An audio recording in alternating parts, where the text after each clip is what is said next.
My name is Jacob Acosta. I've been playing music since 3rd grade. So roughly I've been playing for about 16, 17 years music. And I'm from Phoenix, Arizona originally. My name's Kevin Frederick. I got started in music about 2nd grade when I started taking violin lessons. Just because I thought the violin was a really cool instrument. That was really the only reason why I wanted to get into music, was make cool sounds with that instrument. And then I'm also from Phoenix.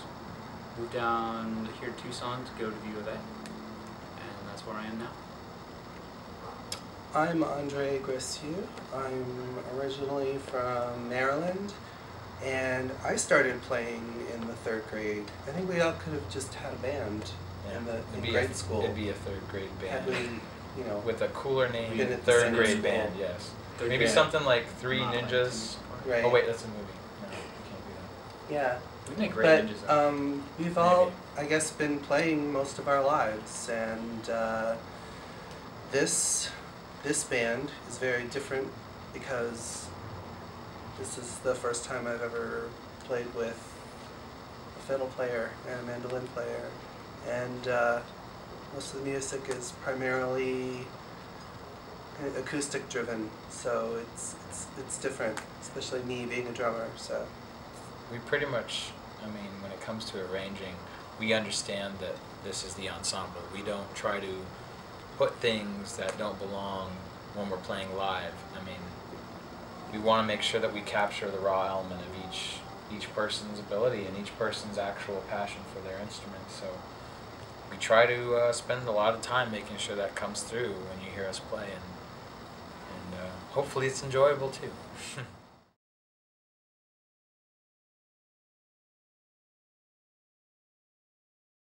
Well, this is always a fun question because I have some really crappy albums that I did, or as I like to call them now, demos. Anything that I think is crappy that I've done, I start to call a demo.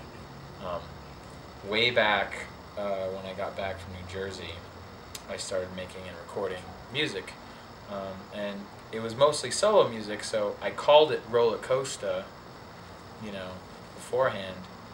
And it wasn't until about 2009 that I had met up with André, and then a few months later met up with Kevin, and we started to actually turn these kind of singer-songwriter arrangements and songs into something a little more, I guess, colorful and interesting, and I was really glad because, you know, for me, I am a songwriter. You know about the other band, Racy there. I'm constantly writing, and this was kind of like finally getting my outlet from the solo stuff to a place where it felt like a project, and it felt like a group, and it felt like, you know, I'm fully using every minute that I write music all the time for something that's bigger, you know. So luckily they still like the name Roll Acosta, yeah, we're just going to be playing under that with a new project coming your way. That's a cheesy name. It's awesome. It is kind of cheesy, which is what I even asked you guys. I was like, hey, do you want cheesy. this? No, you can't change it at this point. Yeah, whatever. I mean, it can't be worse than Hoobastank. So, and I actually know the story behind that. I know the story behind that one.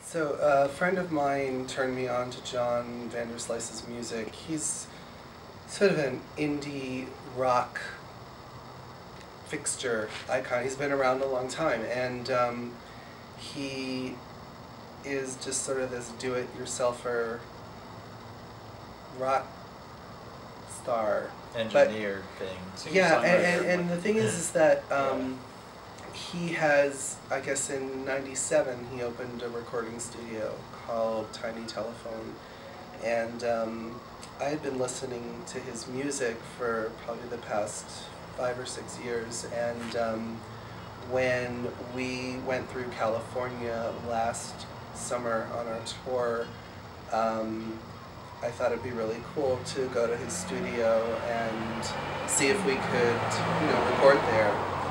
And John was great. I mean, he's very, very friendly, very social guy, and we went there, recorded a song. One of those songs actually ended up on the record that we're releasing now.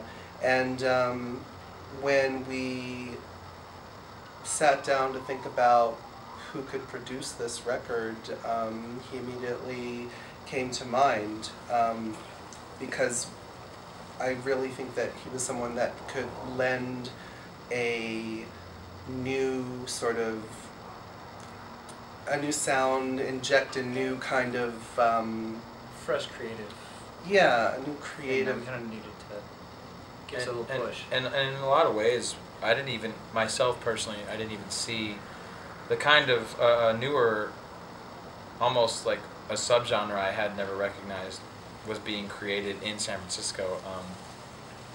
When I got back from this amazing experience in San Francisco at Tiny Telephone with John, I really kind of jumped into a whole new world of listening to music, and I really just, it's kind of was a life-changing thing. You kind of, it might sound cliche to say that nowadays because you're just trying to sell something, but it really was, and I'm really excited about everything that's happened with this album and everything that's going to happen in the future with this group.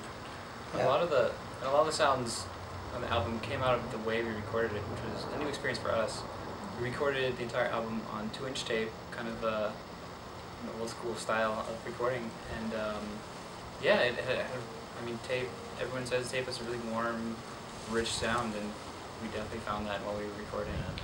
Yeah, and as a producer, John was great. I mean, he basically deconstructed every song that we brought in, and we completely retooled each song, and in some cases wrote the parts in the studio itself. So, some of these songs that we had been playing for a long time just became completely new, and that, I think, was really important, in terms of getting us excited about recording those songs.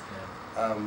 And there were some songs that were brand new that John was very instrumental in creating the sound of those songs. Yeah, particularly songs like White as Gold on this album, were songs that we had to hand over the reins in a lot of ways, just because it was so basic what we had done at that point. We wanted to see, where it could go. Reckoning is another song that's like that. We really only went to the studio with that song and just a guitar and a voice. There was nothing else that had been arranged at that point.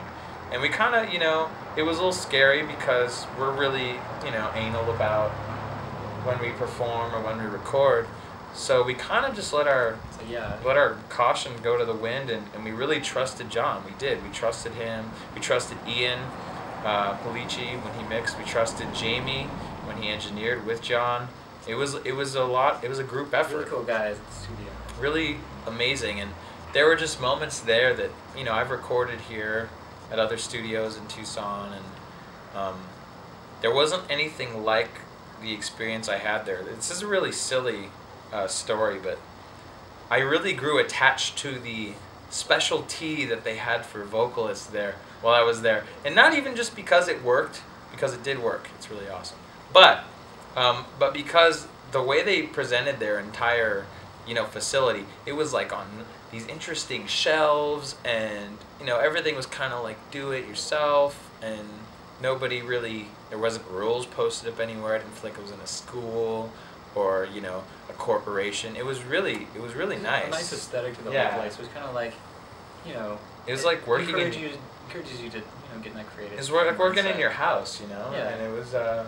I think that's initially why we even wanted to go back. We had, the funny thing, before we met John, we met another producer, and we didn't really vibe with him, even though, he had some interesting accolades, and, that's the whole reason why we met with him. But when we met John, it was just a whole nother world, and we knew that this was the right fit, and that's pretty much it. We're really, it's kind of like special, this new project, because it's more than just ours. It's also everyone that worked with us there and everyone that helped us get to that point.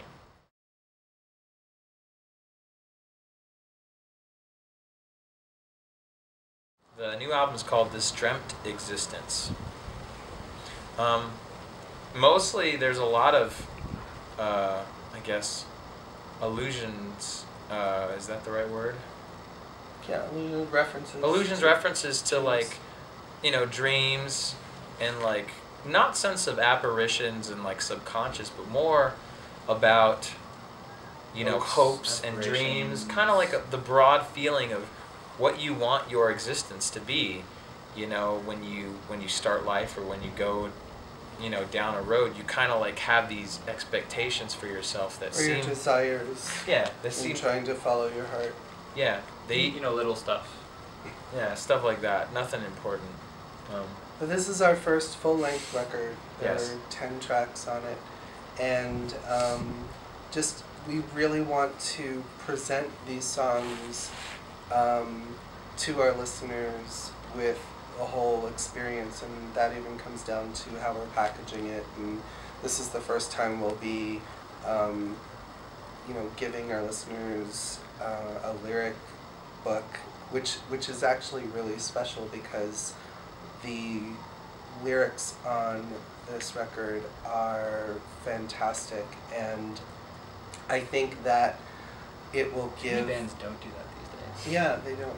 But I think it'll give our listeners a new insight as to who we are and to what, you know, went into making these songs over the past few months. There's a lot of story. And when you check out the album, when you check out the music, when you know, read the song, the lyrics, you're gonna find there's a lot more to the story than even you can hear at the moment, you know.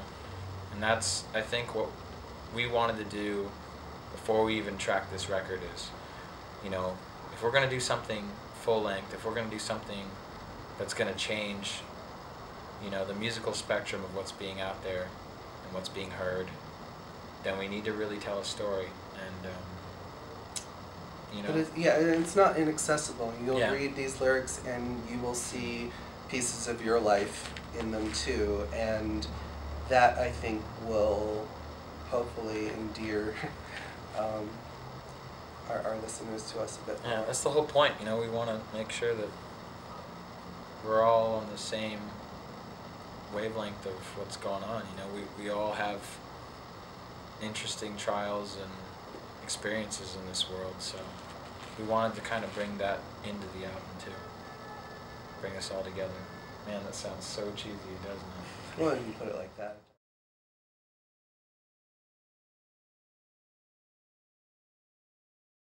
It's kind of like I'm a kid that has like a bunch of toys to play with, and if I put the right amount of toys together or the right combinations, like, some good things come out. And sometimes some things that are, you know, they're kind of interesting, but they need more development.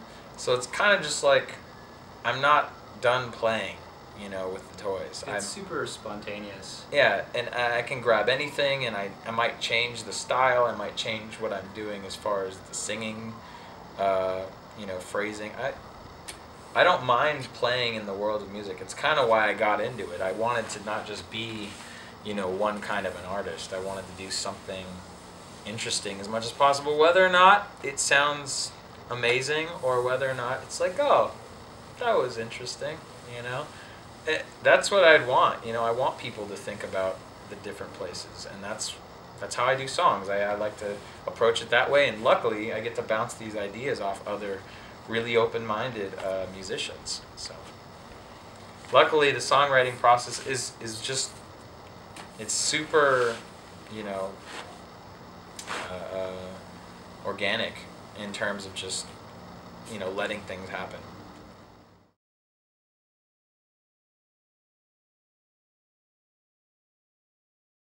I like to clog on a really low, you know, level. You know, I don't want to. I'm kind of like an indie clogger. I don't want to be in the mainstream yet. I'm gonna wear like weird. It's a pretty. Yeah, I'm gonna wear like anti-clog clothes when I clog now because Do you that's got the shoes? image that I need to present. I do not have the shoes here. I have them in my basement because I have a basement here in this fortress where I clog, and there's clogging concerts that I put on for my friends. In the basement? And for some of my It's literally underground. artisty friends too. Oh, and he makes I haven't made a good paper airplane. and he makes aerogels because he's a material science engineer. I am a science nerd. Occasionally, we'll see a Facebook I mean, picture a science genius. of an aerogel. And we're like, what is that? Aerogel is a very cool material composed of silica nanoparticles agglomerated together and dried using supercritical fluid to get a super ultra low density material. So you can tell that that's his, right? Yeah. That's what I do. Yeah. All right. There you go. So this is really hard to admit because I've never said this to anyone, but I really think I'm a guitar player trapped in a drummer's body. Sorry. I think I've always wanted to play the guitar, but never really took the time to, I don't know, maybe I just wasn't cool enough, Talk about it after? or maybe I just wasn't hip enough. It's not that you're not hip, man.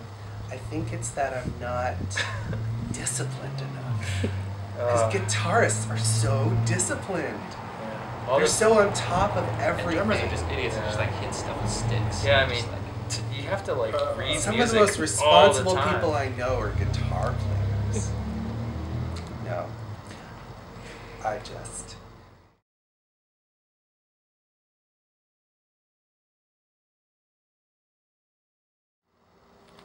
We're Roll Acosta. Keep up with tempo. You better do it.